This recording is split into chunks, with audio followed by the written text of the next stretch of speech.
Welcome to the DIY Goalie Podcast, where hosts and goalie coaches Nathan Park and Connor Monday share their insights on how to become a better goalie. Goalies, how are we doing today? Welcome back to another episode of the DIY Goalie Podcast, presented by True North Goaltending. As always, with your hosts, myself, Nathan Park, and my co-host, Connor Monday, talking all things goaltending as usual. And shout out to you guys for not getting sick of hearing us talking yet. So thanks for tuning in again. We are on, what is this, episode 62? That's pretty crazy. Yeah, that's wild. Right in the thick of the Stanley Cup Finals, which by the time this airs, that could very well be done. Who knows? But we'll see what happens over the next couple of days. We'll dive a little bit into that. But first off, welcome Connor again. How are we doing today? Not too bad. More animal problems. It's always a fun bit. No, we're good. We're good over here. Just just kind of getting the tail end of the. I wouldn't say the tail end, but getting right into the thick of it with the Stanley Cup Finals. Edmonton's got to find a way to get back into it. I mean, Bobrovsky's holding down the fort for Florida right now. Stuart Skinner just kind of regressing a little bit, and it's kind of disappointing to see. Kind of seeing what we are seeing from the first series against LA and a little bit against Vegas. I think Edmonton's got to probably do the smart thing here, and as much as I don't want to admit it, probably put Calvin Pickard in for a game. Let Skinner reset, get Pickard back in, because Pickard did go on a hot streak with the last time that the Oilers and Stu found themselves in this situation. And you know, I mean, like, hey, it's a proven theory. Like, you got to kind of go for it at this point. But no, we're all good over here. Just kind of gearing up for what's coming up for this upcoming year. Yeah, that's I don't know.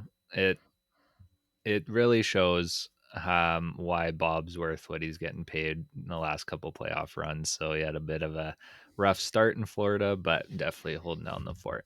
Yeah. All right. So what we are going to do today is we're going to really hold true to the DIY goalie portion of the podcast name.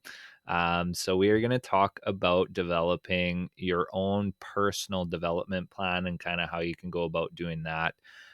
Just some tips on that. And then we're kind of also going to segue that into talking about, making drills and kind of how to create a good drill kind of from scratch or thin air or whatever off the top of your head. Because that's something that is a lot harder than it looks or that you think it would be. I mean, aside from the first, five kind of simple drills that pop into your head, it's kind of hard sometimes to come up with a drill. So we're going to kind of talk about some tips and stuff like that for that. But just to start off, so personal development plans, we've talked lots on this podcast the importance of kind of being your own goalie coach, being able to understand your own game, because nobody else is going to understand it quite as good as you are. Even kind of, you could have the best goalie coach in the world, they don't know how you feel, they don't know, your pre-game emotions or kind of mental state, they don't know, your gear preferences, et cetera, et cetera. There's lots of different things that go into it that you are really the one that knows best. So we're kind of going to touch on a few things. First off, it's really important to identify, I don't want to call them issues, but issues. Like, identify kind of what's going on in your game and what you need to improve on. And there's a few things that that we can do to do that. We talk lots about the importance of video, and when we do our goalie coaching sessions, we use video for our goalies so that they can go back and watch. And I think that's really important, because you sometimes don't realize you're doing things until you actually see yourself doing them. Um, so video is a good starting point. If you can get video of your practices, video of your games, that can kind of help you to try and see some things visually that you can pick up on. We've talked lots about it, so I'm not going to go too much into it. But aside from the video, if you can also have somebody that can keep track of kind of shot locations for both saves and goals against, as well as like a general type of shots against or chances against, like a 2-on-1.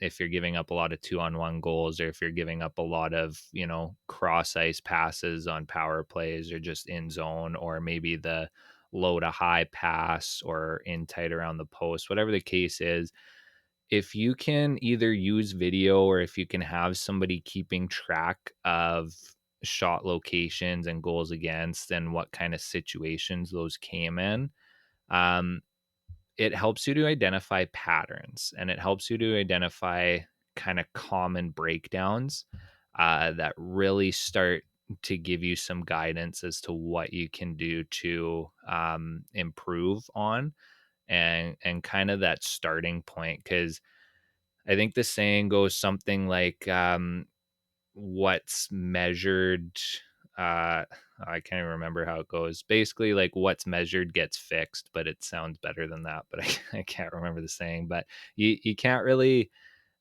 change something or know what to change if you don't even know what that thing is.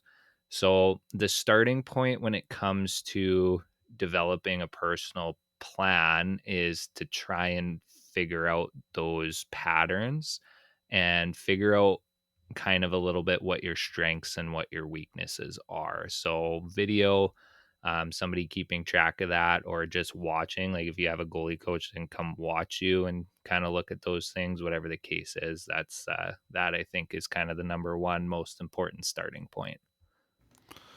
Yeah, because like it's again like I've kind of talked about this before, but it's like fixing a car, right? Or like you're going to the doctor's office. Like you're trying to identify the issue at hand first, right? In order to be able to fix it. So the first thing we have to do is we have to be able to go back, and if you do have access to video, you got to go back, go through the tapes, pick out maybe one, two, three things that you see, five, whatever. Or if there's something that you or your goalie coach is consistently noticing, maybe it's you're not getting a full rotation across your crease, maybe it's you keep getting beat on the blocker side and it's because you're out of position by inches basically, whatever that may be. But just being able to help identify the issue first is how we're going to be able to correct the issue. We can't just say, yeah, there's an issue with my blocker side, and then we don't do anything to correct the issue, or we do we're doing what we think to correct the issue, but it's not working for whatever reason. So video is an absolute great tool to help with that. Or even then, if you don't have video in particular, but if you're watching hockey games in general, whether NHL, AHL, ECHL, wherever it is that you get your hockey, if you're able to go through, kind of watch the broadcast basically, and then you're able to kind of pick up on things. If you know that you're having issues with your blocker side saves, well, maybe have a look at how one of these other goalies are setting up on that particular side, or on that angle rather. Look at how they're moving in the net. Just being able to identify things. If you know that you're deficient in one aspect of your game, and if you're able to do something that's where you're able to take what you see and be able to apply it back into your own game, and then it's obviously the next step will be to implement it afterwards, which we'll get into in a minute here. But just video is an absolute important tool, even if it's not your video, if it's another goalie's video, or just a regular broadcast. Just being able to identify that, I think, is first step. Yeah, it's that pattern recognition that we talk about lots, right? Like even if consciously you're not aware of it, subconsciously your brain's always taking in that information, and it kind of uses previous information to make decisions, right? So the more you can kind of see yourself or other goalies, like Connor said, kind of the better you can make those decisions when you get to that spot, actually in a game, even if consciously you don't have time to process, subconsciously you will. But after, or I guess before I get into the next point, just quickly, if you guys have access to like a goalie coach or some sort of goalie mentor that you can talk through this stuff with, that's awesome. That's great. I think that's a good starting point to really help you snowball this process. But if you don't fret, like don't worry about it. Do your best with what you have, and that's kind of like the point of this episode too, is kind of for you guys that maybe, whether it's geographically, financially, whatever the case is, that you're limited without a goalie coach. Then this is kind of how you can really take the reins yourself, even if you don't really know where to start. um, so basically, after we identify some of the issues. So once we start kind of getting some patterns, like we notice that, hey, in situation X, I'm getting beat lots, or I'm getting beat lots on the, when players come down on my blocker side, like Connor was talking about, or whatever the case is. Um, we really need to take the step from there to break that down, because a lot of times people get focused too much on, I guess, the symptom and not necessarily the root cause. Um, the one example that I really thought about for this, just because unfortunately, for you guys, I don't have a whole heck of a lot of time to watch NHL games, as we noticed by my terrible preseason predictions. um, but because of that, a lot of what I have to draw on is just the odd Oilers game that I get to watch. So I'm gonna loop in Mikko Koskinen into this, Oilers goalie from a couple of years ago, and the fans and the people around kind of the Edmonton media and stuff like that were very critical of Koskinen's glove. And that's because there were a frequent amount of goals that went in on the glove side. Just kind of, how people notice that. But what I found is when I would see replays of him get beat on that glove side, a lot of times his feet weren't set. Like he was pushing across and he's still drifting forwards towards the puck when a shot came, and he would get beat on that side. So to me, even though the symptom was okay, he's getting beat to the glove side frequently, I kind of looked at it more like, what I personally saw was that the feet not getting set kind of made it or made him have a little bit of a delay in his reaction time to the shot. And he was still kind of moving while he was trying to drop down into his save, and kind of would end up in positions that weren't necessarily optimal. That being said, maybe there was room to improve on the glove side itself as well. But the point of that is that I want you guys to really kind of dig down to see what's causing these things to happen frequently. Like it may be something as simple as, yeah, I'm not picking pucks up on my blocker side and I'm getting beat all the time. Or it may be something like, I don't know, my hands are back, or my feet aren't set, or I'm not tracking the puck properly, insert whatever reasoning here. So don't focus so much on what is happening and what's going wrong, but kind of try and dig down to the why and see if there's something else going on. Like a lot of times with us for goalies, because it's such a like positional position, a lot of times the breakdowns happen like 5-10 seconds before a goal goes in, especially on lateral plays. So, maybe you had a bad bump out off your post, which made you late to a push across, and then you got beat. Maybe it's your post work that needs work, even though like it wasn't necessarily a post work play that led to the goal. So just kind of keep that in mind when you guys are trying to figure out what's going on. Is don't just focus on the symptom and the outcome, focus on the actual like root cause of the problem and dig down to kind of figure out why, as opposed to what. Yeah, a lot of, again, Oilers media in particular. And so if you didn't hear the rant in the last episode, you'll get to hear it again here. Oilers media need to stop talking about goaltending. Um I think media in general, or just yeah. people in general that don't know anything about goaltending. But anyways, Yeah, that's a whole other exactly, episode. exactly. That's a whole nother conversation. I guess first up, before I kind of dive into my thoughts, I guess maybe I'll kind of throw this live on air here, and I think you and I've talked about it before. Just being able to, I mean, like it's obviously hard on the for the podcast side of things, but I think it'd be fun or be interesting to do like a proverbial breakdown of a goal or a save that a goalie made, and be able to kind of break down the steps for it. Obviously, that's difficult on the podcast and the audio side of things, but I would definitely that would definitely be interesting to do for the video side of things, and maybe even who knows, like even then, like even if we are able to do it on the audio side of things, maybe just to like kind of paint a projection in the listener's head to be able to do that. Yeah, the But goalies can work on their visualization. There hey, you there go. you go. There you go. See, there you go. Gears are turning here at the DIY Goalie Podcast, presented by True North Goaltending. No, seriously though, Nice, like, nice plug. thank you. Uh,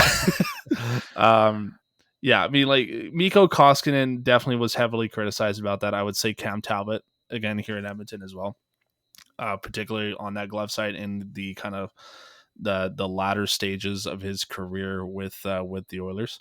Um, again, like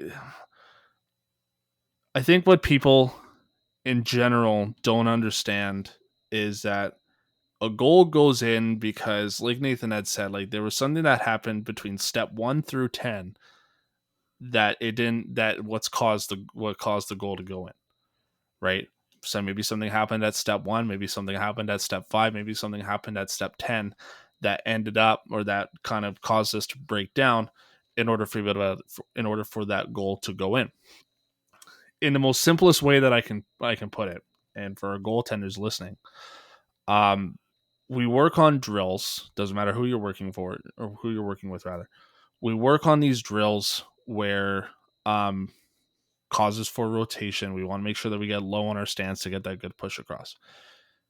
If we don't get that good rotation right across our crease, or across our body rather, to get square or to get set up on the next puck, we get a good push across, we get there, but we still get beaten on the short side glove or the short side blocker, or however you want to put it.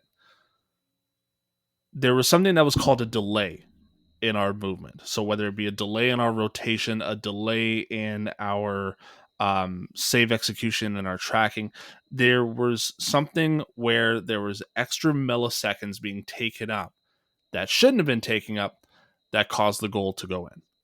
So I think just to kind of summarize all of it again, between for not Stuart Skinner, we'll talk about him in a second. Mikko Koskinen's case and Cam Talbot's case, and maybe even some other stuff beforehand, and maybe even in your own goalies game, a delay happened somewhere where there was milliseconds that was taken up.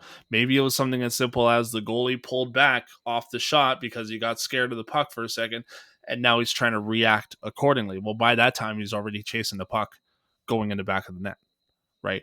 Maybe again, like in that rotation drill that, or the section that I just talked about, um, didn't get a full rotation, got a half rotation. So that already has caused a delay because now we're off our angle. Now we're not able to get square to that puck to be able to make the save.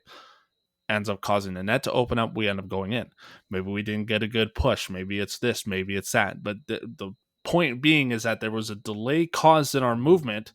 It's not because the goalie got beat through the 5-hole or through the blocker side. Maybe it is. But 90% of the time, and you can quote me on this, there was a delay that happened somewhere in our I'm going to say save execution, but that's not the word that I'm looking for. In our Lead sequence, up. Yeah. I was going to say sequence. That's the better word to use.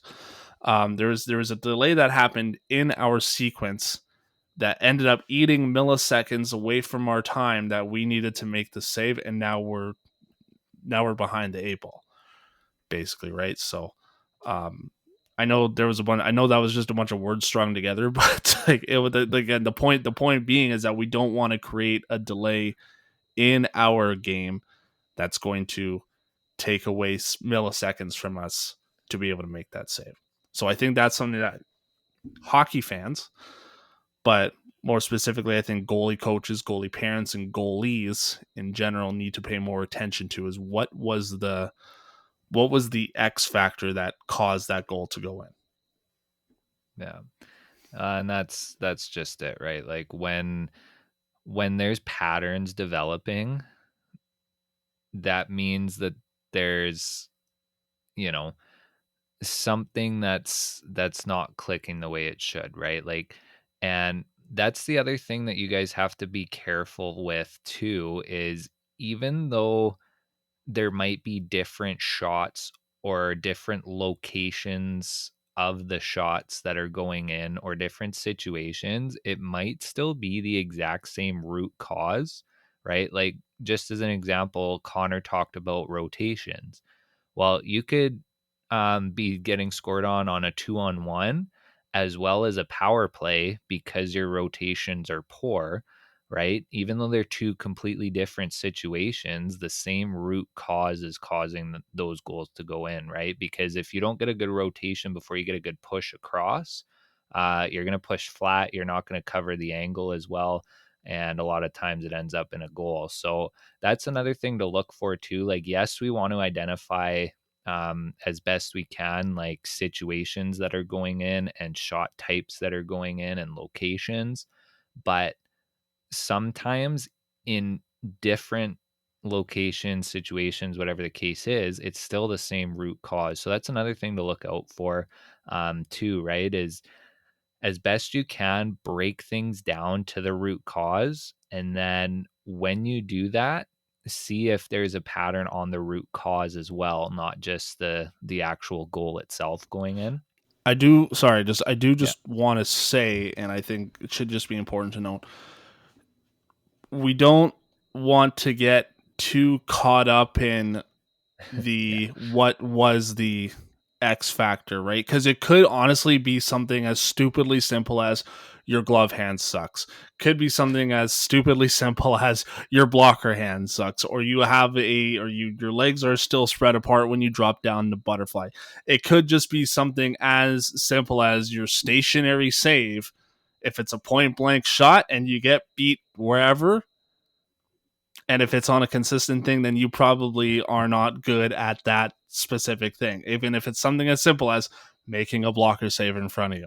I wanted to put that out there because like I know that we were talking about like the rotations and the movements and all this stuff. And it's like no, we should probably make sure probably put that out there. It's like it can be something as simple as you are not good with your hands. Yeah.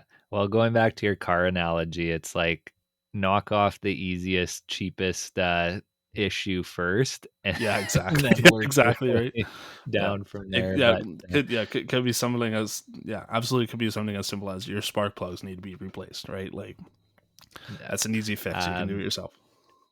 Yeah, and the other thing I'll say too, I know we're talking lots about trying to break things down and whatever, but there is such a thing as being over analytical. We've kind of touched on that as well. You obviously don't want to beat yourself up. You don't want to spend hours on, breaking down one goal or anything like that. Like, this is just kind of a framework. So there is a balancing act, and that's a good point to bring up.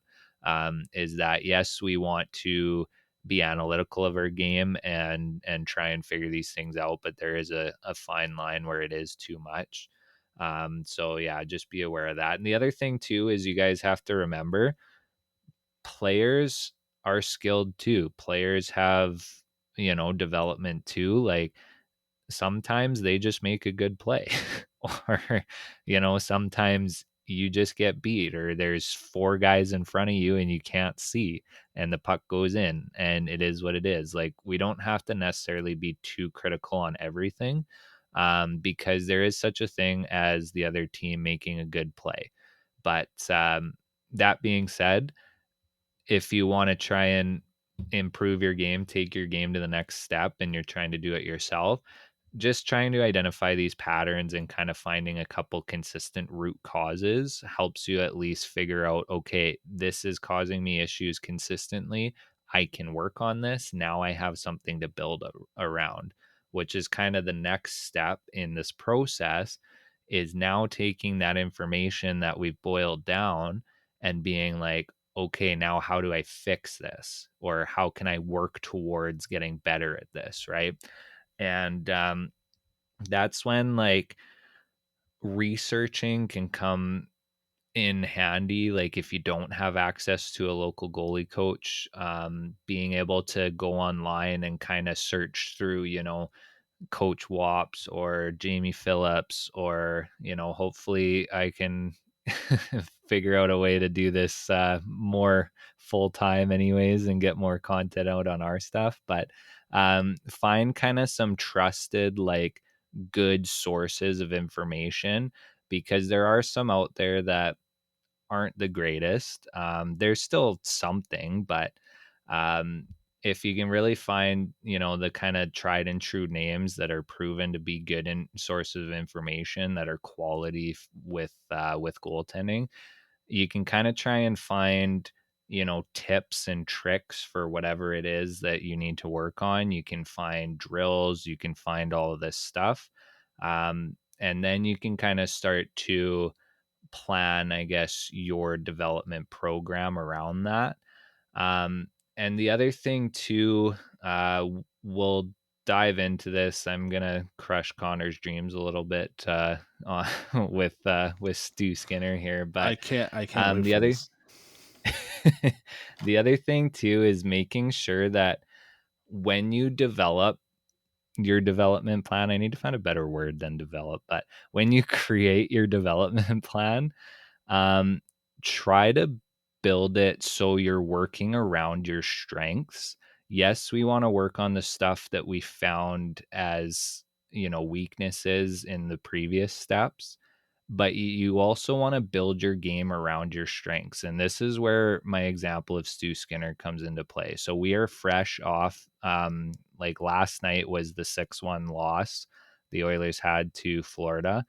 So obviously, when this airs, it'll be a different story, and I don't know what's going to happen. But right now, Stu, in my opinion, he gets a lot of flack, a lot more than he should, but he's a very positional goalie. And to me, he gets himself in trouble when he's doing too much movement, when he's going way too far laterally, and when he gains too much depth. That's kind of what I noticed with Stu. And so, in my opinion, watching his game, if he consistently were to sit, a step back from the top of the crease ish for the most part, I mean, obviously, there's a lot of situational stuff that goes into that. But if he could sit around there and get to his spots quick because he doesn't have to move very much and gets into position, like he's a big guy, he covers a lot of net. And when he has success, like he has 3 shutouts this postseason and a couple 1 goal against games. And those games where he looks dialed in, he's barely moving. He's just hitting his spot early. He's there. He gets hit with the puck. You know, it looks easy. But when we go to the games like this 6-1 game goal against game, that first goal that went in, the scramble in front, he ended up like 5 feet out of his net or out of his crease. And I'm not sure why. Like, you know what I mean? Like, so when he gets playing where he's not, working off of his strengths, I find he gets kind of swimming a little bit, gets lost outside of his crease a little bit. And that's when he gets into trouble. So just think of that when you guys are starting to identify what you want to work on and how you want to play. Yes, you want to work on your weaknesses, but design your game around what you're good at. If you're a Connor Hellebuck type goalie, don't try and play like Marc-Andre Fleury, right? Like it's not going to work out well for you. If you aren't the greatest skater laterally, don't play 2 feet outside of your crease, you're not going to get across. Now, on the flip side, if you're a very athletic and skilled goalie, but maybe you don't react well to shots, coming out more might be better for you because you can move to get to the back door and you're cutting off the angle so you don't have to react as much to the shots because you're bigger, right?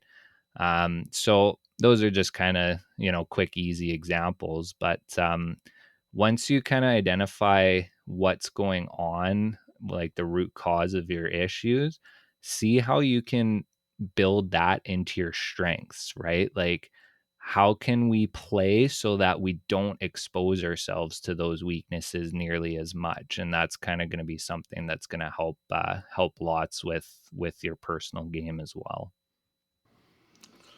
Dreams crushed. This is my departure from the DIY goalie. No, Bye. no, but no, you are right though. Um, Again, like I mentioned before, there's a with Stu Skinner in particular, it's a byproduct of other things that I'm not going to get into. But in terms of how his game is being played right now, um, yeah, less is more for him. And I think he gets caught up in the kind of chaos that happens in front. And I think it's a mixture of he's trying to scramble to get to position because he's caught up in everything that's happening in front of him because he's already made a bad save or he's had a bad save execution. And so now he's trying to um what's the word I'm looking for? Not adapt, but like adapt Make basically up and for it. make up for it essentially. And then it ends up being the root cause of a goal that goes in on a different ish type of play. Not the greatest example, but that's kind of what we're seeing at this point. But when he's calm, cool, and collected, and he's not moving as much in his net, I mean, he's like what 6'4", Stuart Skinner. Yeah. Yeah, six Yeah, three or 6'4". He's a big guy. yeah, I didn't he's notice as how big he actually was until the Dallas series with the handshake. Shows how much I pay attention. But yeah, he was like, I was like, oh, yeah. he's actually quite a bit bigger than everybody else. I've met him once a very long time ago. Um, Anyways, the point being is that when he doesn't, and everybody knows this, if he doesn't move as much, he's better in the net because he's not trying to do Carey Price esque things, right? Like, there's not going to be another goalie like it. Um, and so I don't know where I'm going with this at the end of the day, but I think that's kind of what we're seeing with him. And understandably, it makes Oilers fans upset. However, still be quiet. Um, and then, let Schwartzy and Skinner and Pickard kind of figure out what it is that they need to figure out in order to do better next game. Yeah, and I know we're probably seen as big homers here. It's one of those things that I don't have a whole heck of a lot of time to watch NHL games, and when I do, it's usually the Oilers games, especially since the last couple of years they've made deep runs in the playoffs, and our off season is like the only time I get to watch, which is playoffs. So, but Yeah. enough I with the was, Oilers talk. yeah, I was gonna say it's like again, like I mentioned it before in a different podcast as well, but like we tell our goalies, watch the full games, watch hockey. And I'm sitting here watching the highlights because I'm Yeah. coming home from a 7 p.m. session and like I'm tired. I don't want to watch the Anaheim Ducks take on the Seattle Kraken or whatever, right? Like, To be fair though, we're past our time of trying to be yeah, better goalies. So that's true. but That's true. yeah, so Anyways, kind of moving on then. So what we've done is we've established um the root cause of our issue. Well, first we established patterns in our game and kind of, some areas of weakness. Then we've kind of broken that down to the root cause of what's causing these issues. So we've researched a little bit on tips and tricks on what we can do to to fix it. We've established how we want to play based off of our strengths and to kind of minimize our exposure to our weaknesses. And then from there, what you guys can kind of do is now we start to develop like, um, I said it again. Now we start to create our own development plan, and figure out how we want to go forward from that. So, um, we want to now basically take what we've learned about our game, learned about ourselves, and try and set up a plan and set up goals that we can actually attain and measure to be able to make ourselves better. So we want to, I don't know, I'll try and use an example, I guess, to kind of make this a little easier to go through or to explain. But basically, I don't know, we were talking about it earlier. So let's say we've identified rotations are our issue, because we're getting beat a lot on lateral plays. We've kind of figured out that, okay, I need to work on my rotations. I'm pushing flat a lot. So now what you can do is you can set yourself a goal that every ice time you get, you do, you know, 10 pushes to one side where you really focus on rotating and making a push, and then 10 pushes to the other side where you focus on rotating and making a push. And I don't know, or even if it's five and you do like three different movements. So you do that once with a T push, and then once with a butterfly slide, and once with an inside edge push, or whatever the case is. If you can kind of set yourself these development goals, um, it's a lot easier to now break down your whole plan, I guess, because we've talked about it lots. Goaltending does not happen overnight. You don't go for a 1 hour goalie session and fix everything. That's not how it works. It's a process. And sometimes that can feel really daunting. So if you break it down into kind of some smaller items like that, like, you know, I'm going to do 10 of these every time I'm on the ice, or I'm going to, actively work on in warm-ups if you're a beer league goalie and that's all you get. I'm going to actively work on having my buddy take 10 shots to my glove because I'm struggling to track into my glove, or whatever the case is, right? You want to kind of identify some things you can do that is measurable and you can actually action, that's going to help you kind of work towards getting better. The other thing you can do too is, say if you've identified that you have issues with lateral movement, but you're really good, when you are in position, maybe you can make your goal that you want to play deeper in your net so you don't have to move as much. And that might mean you have to work on some other things, like you have to track better because the net's a little bit more open since you're back a bit more. These are kind of the things you want to think of when you're doing your development plan, is just, how do I take the information that I've had and positively influence my game moving forward? And then you can kind of break that down into things that you can actually do, and be consistent with it and stick to it. And that's the best way to get better, is to constantly be working on it, because unfortunately we don't get a lot of ice time, and we definitely don't get a lot of goalie development time. So you kind of have to take the onus on yourself to make those changes and to do the best you can, um, because we want to be thinking in our practices. So when it comes to a game, we don't have to think. And I know it's kind of counterintuitive, but be thinking about what you're doing while at practice. That's the time to think, because in a game, a lot of times when we're thinking, it's too late. So you want to make it so that's kind of your natural instinct. And that's what we're going to be working towards. Yeah. Um,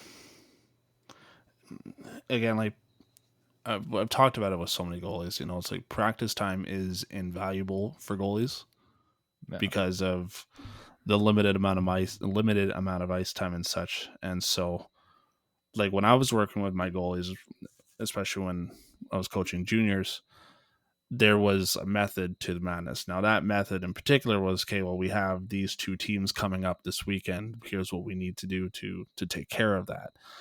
It wasn't necessarily the development aspect of it, but it's still the same mentality being is that there is a problem that we need to fix, whether it be in your movement, your save execution. How are you as the goalie going to be able to fix that? I had a goalie ask me in my last session, want to talk about his skating, because his skating not the greatest, but better than when we saw him throughout the season. Um, and so he was telling me, he's like, yeah, like I'm going to this public skate next week. Like I'm going to be throwing on like the lower gear. Like what can I do? And so like I said, well, you're going to a public skate. It's not like you're getting taken shots or anything there. So work on your skating. If it's a relatively full-ish um, crowd that's participating in this, find a spot along the boards and do some simple skating patterns: X drill, Y drill, triangle, box, whatever. If you're in the crease, same deal. Just want to work on the skating patterns, because it's not necessarily the skating itself, it's how you're moving in the net, making sure that we're staying low in our stance, so we're not coming up and down, making sure that hands off the body, so we're practicing those rotations at the same time. Like it's you're working on one thing, but you're also working on other different things, other minute different things at the same time. It's like going to the gym and working out in general. You want to have abs, you want to have bigger arms. Well, you got to do these other exercises, basically, which I got to get back to, um, in order to, get the physique or the work out the muscles that you want to work out, because they all mechanically or biomechanically um, work together.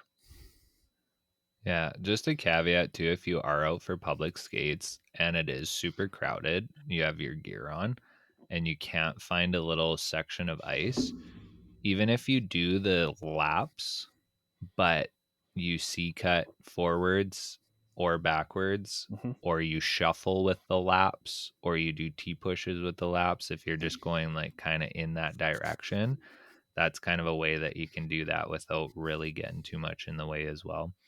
Yeah. But yeah, so from there, we're going to kind of dive into the drills side of things now and kind of how you can create a solid drill.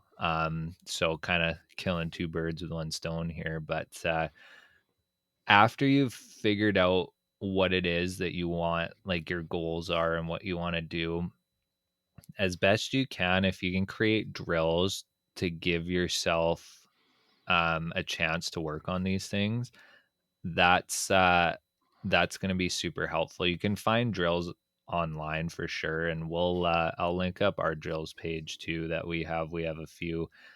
USA Hockey is a pretty good site for goalie drills. But if you're creating your own drills, there's a couple things to think of based off of what we just found through the last few steps of this process that we've kind of been doing. Um, First off, as best you can, make it as game like as possible. So think of like basically work backwards. So if you take like goals that have been going in from your games, work backwards from that and say, okay, what was the situation that these are going in? Okay, it's a power play situation, and I'm getting beat lots on, the low to high and over to the bumper for a shot in the slot or something like that. You can design a drill that helps you to work on those specific movements, right? So maybe it's a push into your post to bump off of your post and then a slide for a lateral play or whatever the case is. If you can kind of work backwards from those patterns that you identified and try and recreate those game situations as much as possible, that's what's going to help you be the most successful, right? Because again, your brain kind of maps these patterns that you see. The more you see it, the more you can kind of process that information and make a decision better.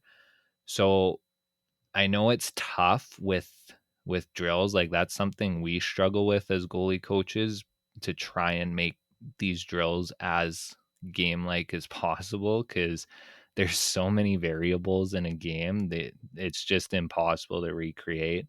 But you want to get as close as possible. And when you if you are working on something very specific, like say you do notice that it is just your glove that is having troubles, and maybe from there you can kind of hit the, okay, we're going to do 10 shots to the glove, and it's very systematic until you get the right movement down. But after that, you want to randomize it, because in a game, the player isn't coming down and saying, hey, I'm shooting glove side. Oh, thanks, bud.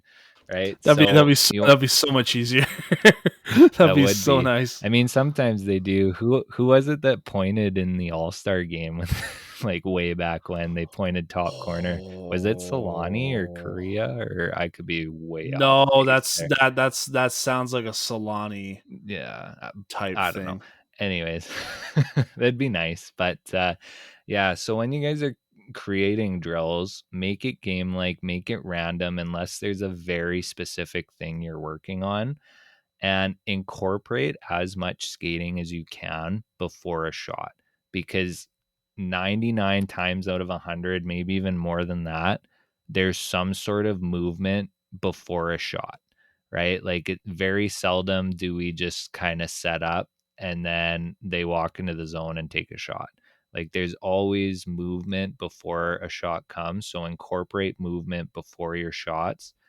And again, with just the realistic scenarios, like you don't want to have a shot go to your blocker side and then your second shot in the drill be on your glove side, because very rarely do you kick out a rebound to your glove side from your blocker side, and it's going to cause issues with your post save recovery if you're constantly working on going the wrong way after you make a save, right? So think about what's realistic, think about what flows well from a goalie standpoint, and how you can kind of build one section, or I don't even know the word I'm looking for, but build one scenario on top of the other to kind of stack these skills.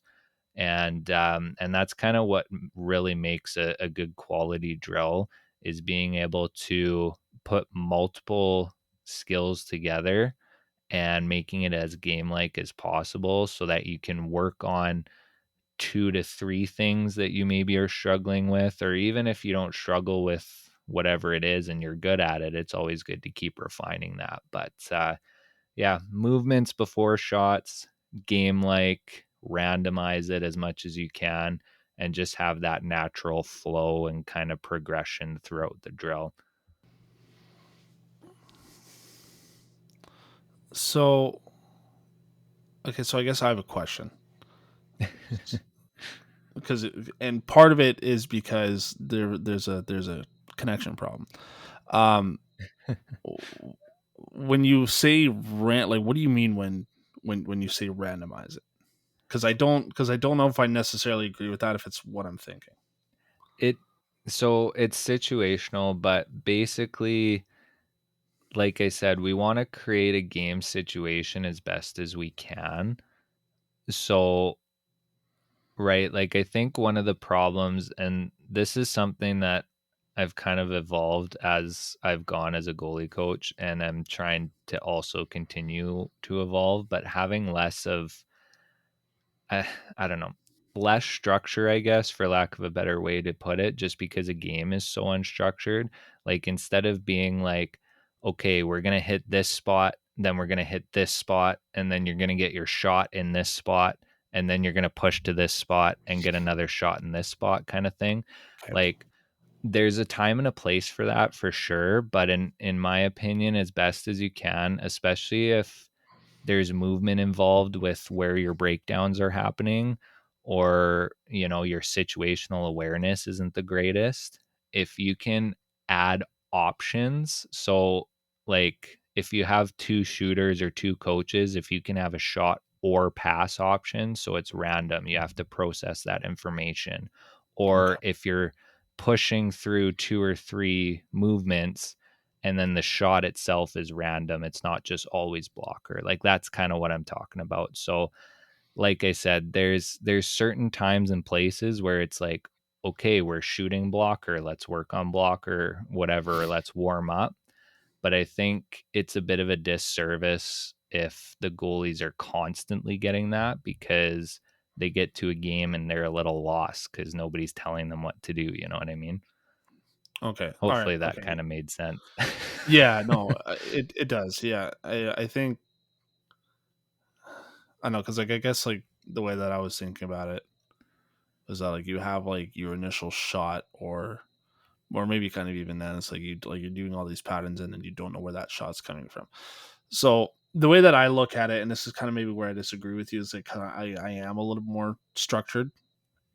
Okay, and like I know the game's not exactly that way, but I think if we can point out us as coaches specific scenarios as the team sets up in the offensive zone, and if we're able to point out specific scenarios or common um problems or not problems problem or dang common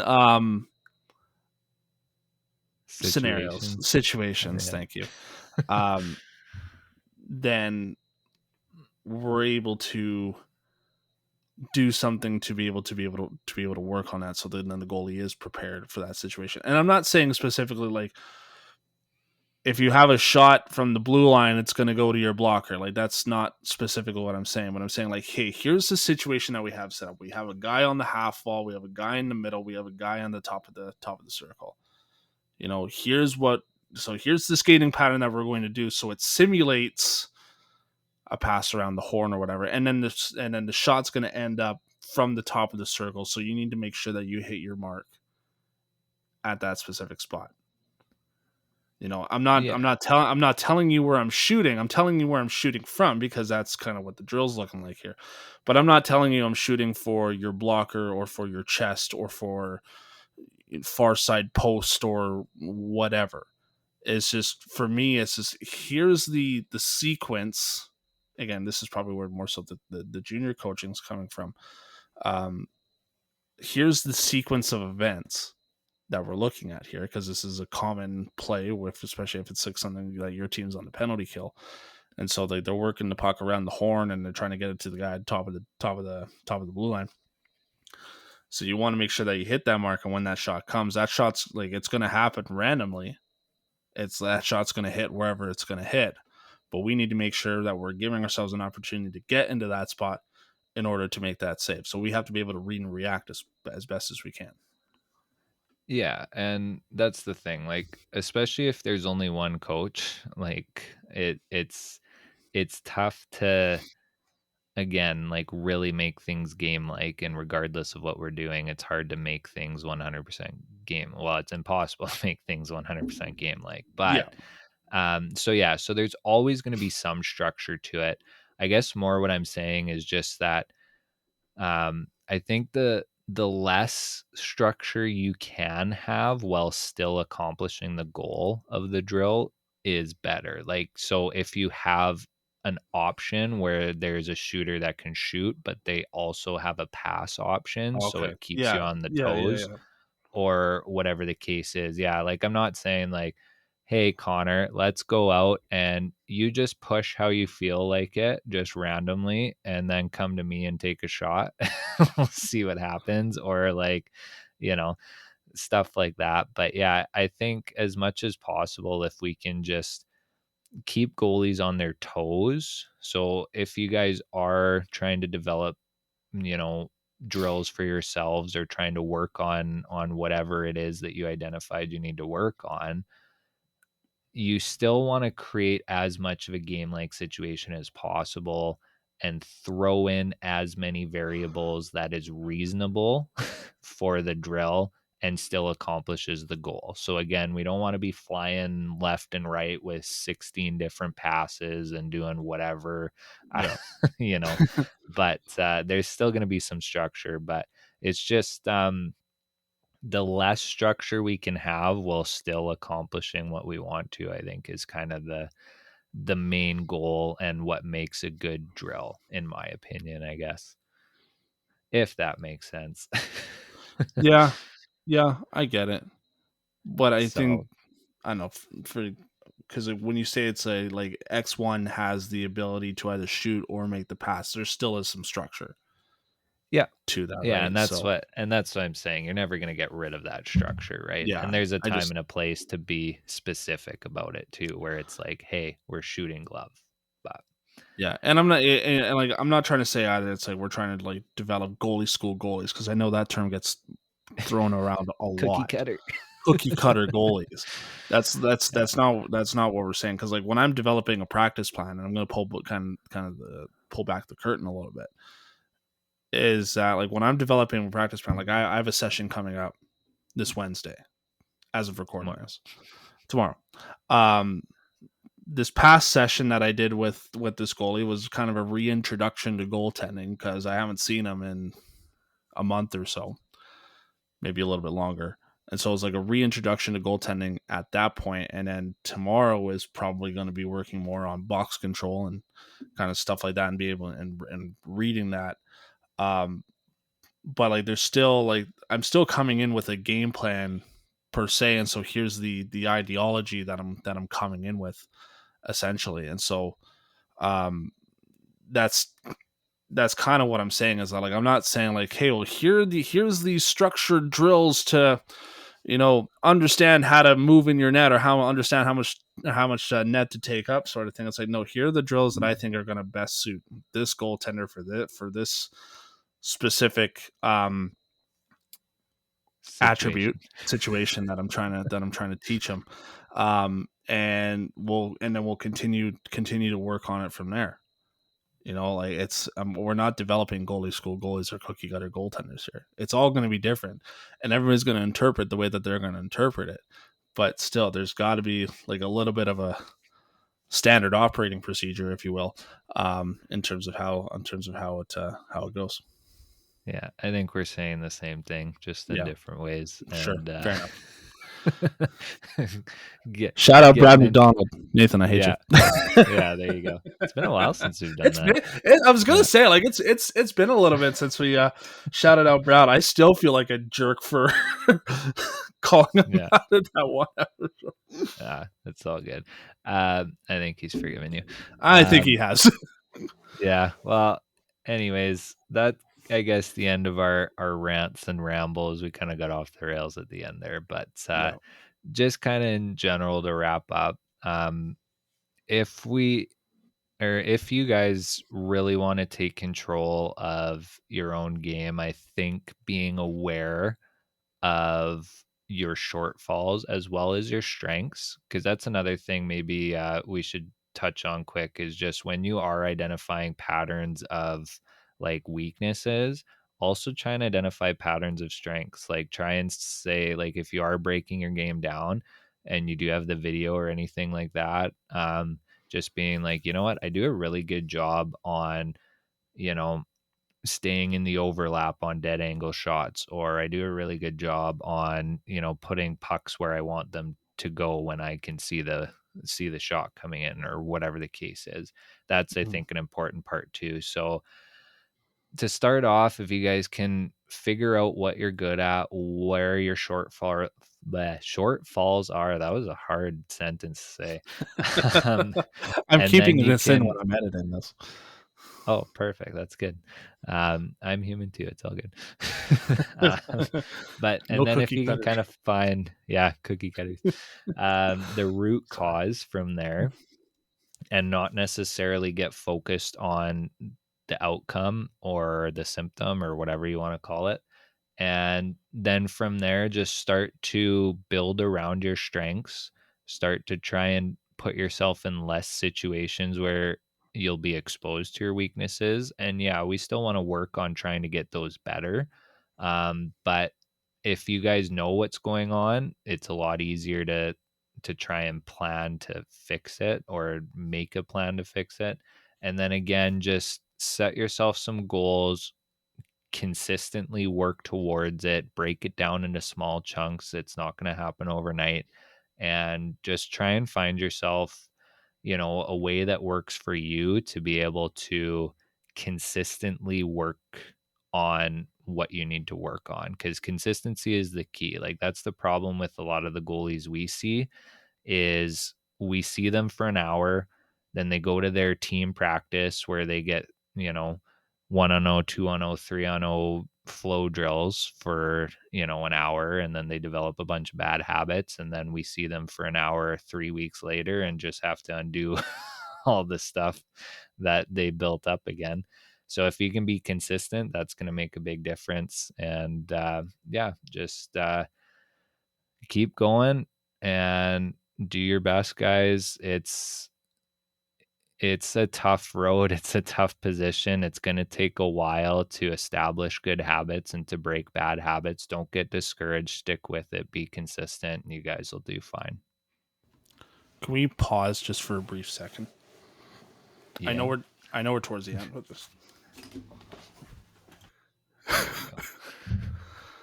Oh boy. Did you have anything else, or was that? No, that was literally the end. I was done. So I don't know if you had anything to chime in. No, I'll just cap it off here. All right, and with that comes another conclusion of a DIY goalie episode presented by True North Goaltending. For those listening on the podcast side of things, Apple, iHeart, Spotify, or wherever you find us on your favorite podcasting platforms, make sure that if you haven't already, hit that follow button. If you are a new listener, if you are a returning listener, first off, we'd like to say thank you. And make sure you hit that share button with your goaltending friends or goalie family. The more goalies that we are able to bring to this little community of ours, the better. If you are watching over on the YouTube side of things, and if you are, again, a returning viewer, again, thank you very much. Make sure as well you hit that subscribe, not the subscriber. Make sure you hit that share button to share with your goalie friends and goalie family. If you are a new viewer to our little corner of the internet, make sure you hit that subscribe button and make sure you hit a like on this video. It helps the algorithm, as well as, again, bringing more goalies to the goalie community, the better. You can follow us on your favorite social media platforms, TikTok, Instagram, Facebook. Instagram and Facebook are kind of our two major ones that we use, but you can follow us across all of your favorite social media platforms at True North Goaltending, because we're moving everything from the DIY goalie over to True North Goaltending. You can follow us on Instagram, because we like to be different, over at YEG Goalie Coach. You can follow myself on Instagram at MondayGC. Go check us out at our website, www.truenorthgoaltending.com. We still have some open spots for our goaltending camps, for our 3-day camp in July and our 5-day camp in August. Make sure, if you are in the Edmonton area and you want to check us out, or if you want to participate in one of our camps, make sure you go register over there. Until then, goalies, make some saves. See you guys next time. Take care.